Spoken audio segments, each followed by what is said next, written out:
讲国内消息，有乡亲的进前讲去高雄一间自助餐去买物件，这三菜一尾鱼啊，总共要280块，会惊到。伊讲这即马物价敢真正有正常，是讲到民众讲啊，因为风台过了后，这油菜类真正起有够凶，连带自助餐呢嘛受到影响。有人讲即马这个菜品的种类真正是有够少，一个问当时这个店家伊无想要回应，其他的这个便当店业者嘛讲，目前的菜价上无差不多几十倍。卖一份是赔2份。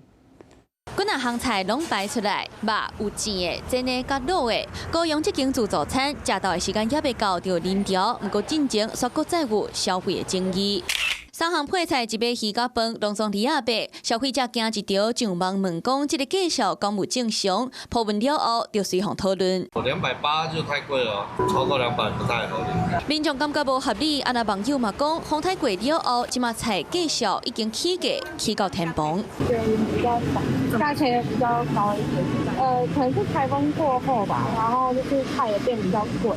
来看另外一间自助餐，民众讲，若是介绍变贵，菜的种类甲选择嘛比平常时较少。现在菜价浮动比较高，比较贵，所以每一家的算的标准不一样。便宜的时候一斤10几块钱，现在贵的时候涨到80、90块，甚至100都有。然后所有的叶菜类一件都价钱都来到了好上千块、2、3千都有。